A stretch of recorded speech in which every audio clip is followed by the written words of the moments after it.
991, 992, 993, 994, 995. Whew. Hi, guys. Today we're going to talk about elastic energy and how it relates to doing work. Whew, what a workout. So here I have 3 blue elastics. Each of them have half a kilo, 500 grams, hanging off them. And what you should see is that each of them stretches a different amount. In fact, this one's barely even stretching. I actually had a bit of a workout moving that, okay? But each of them has a different strain to them. And if you were here, and you're going to do a lab on this, but you would feel the different tension. And this is the difference in elastics. And each elastic has its own standard, its own constant that we're going to call K. I find this a little confusing and awkward in my face here, so let me move this. But it's not just elastics that we're going to talk about. You know, I've got a couple paper clips, okay? The little paper clip squishes quite easy. The big paper clip takes a lot of effort to open it. That is related to its standard, its K value, because of the effort it takes, the amount of work it takes to do it, or how much energy I need to give it. Let's talk about springs. Springs come in many different shapes, sizes, or even colors. Okay?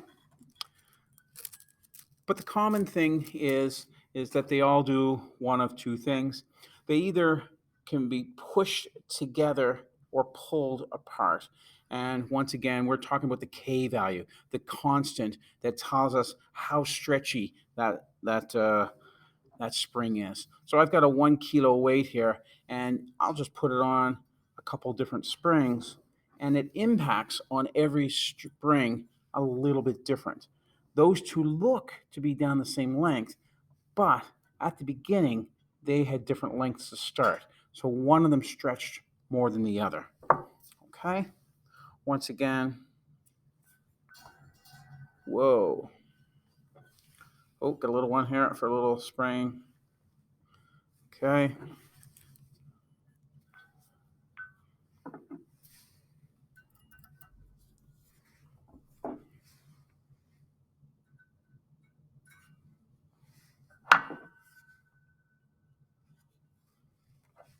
Oh, running out. One little one over here. Okay. So we've talked about elastics. We talked about the paper clips. We talked about springs. We could also talk about, let's say, a diving board and the spring in a diving board. There's many different things that we could talk about, but they all work on the same principle that's referred to and relates on what's called Hooke's law. Let's talk about that next. Let's begin with Hooke's law. Let's talk about the spring constant. So here's an example.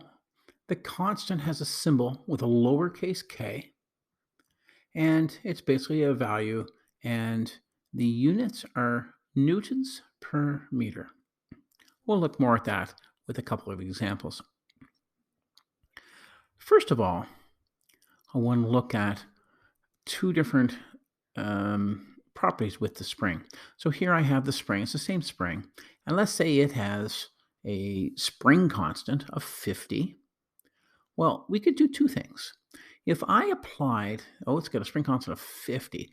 If I pushed on it with 50 newtons of force that way, what would happen? Well, we could scrunch that spring and it would change by a distance of 1 meter. But likewise, we could pull on the spring this way with a force of 50 newtons, and it would, my wall needs to be a little longer here, it would stretch out this way by a distance of 1 meter. Okay, so this spring constant tells us the amount of pressure you need to do or apply to that spring. Don't forget, it could be an elastic or some other material that's going to bend and then return to its normal shape. But here I need 50 newtons of force to move 1 meter. But remember, we could go in opposite direction. We could push it in or we could pull it out. And the distance that it moves, we call x. And we would refer to this as a negative x and this as a positive x. And the sign tells us direction.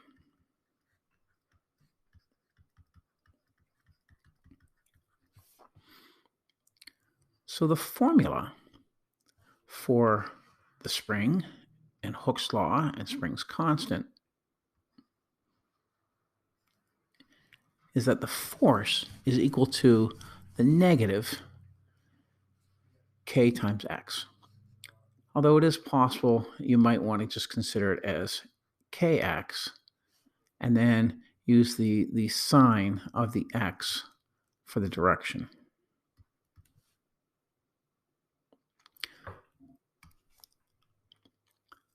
So here I've got 3 different springs drawn. Okay, and so the first spring has a spring constant of 30 newtons per meter. So what would happen if I pulled with a force of 30 newtons? Well, this spring would stretch out, oh, it's not that good of a drawing.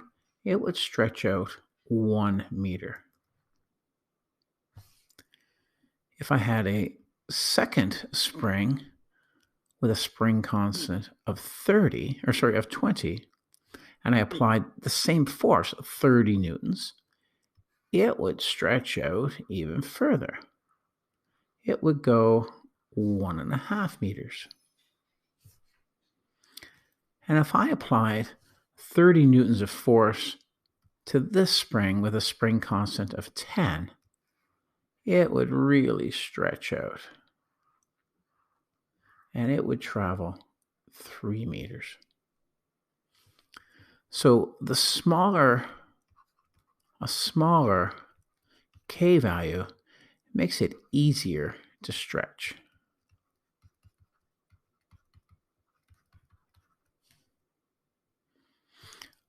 Let's move on to a couple example word problems.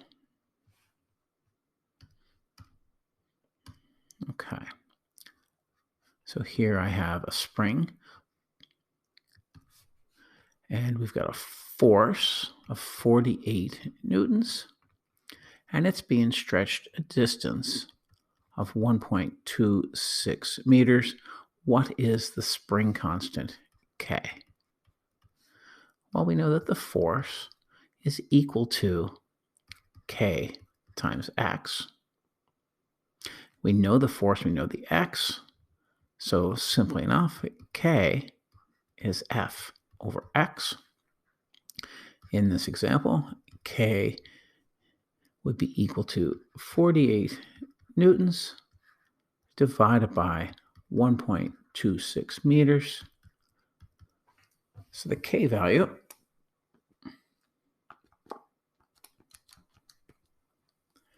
is 38.1 newtons per meter.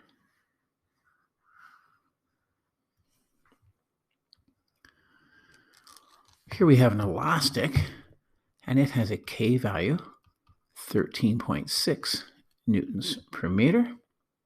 And we want to move that a distance of 36 centimeters. Please note that this is meters and this is centimeters. So I'm going to write this as 0.36 meters. Be very careful to watch your units. So once again, our force is K times X. So here the force is 13.6 newtons times 0.36 meters. The force that we're going to need to pull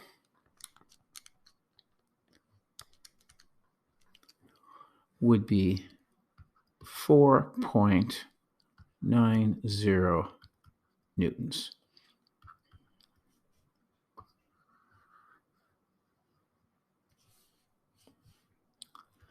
And here's a third question. We have a spring constant of 96 newtons per meter.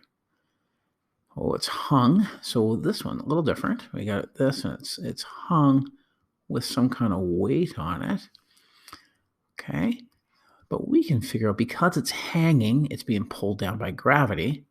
So we don't know the force, but we do know the mass is 1 kilogram. And we want to know how far it's going to go. Because it's hanging, I need to easily calculate our force due to gravity. So that's F is mg. We had a mass of 1 kilogram, nice easy one, multiplied by 9.81 meters per second squared. So this has a mass of 9.81 newtons downward. That's my force. So now that I have my force, I can find my x, because we know that the force of the spring, according to Hooke's law, is equal to kx. So the F divided by k will give me the x. So the x is 9.81 newtons divided by my k, which was 96 newtons per meter.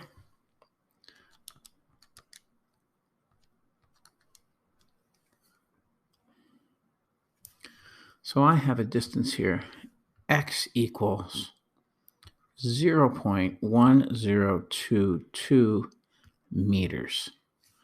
And be careful, because the question asked for the answer to be in centimeters.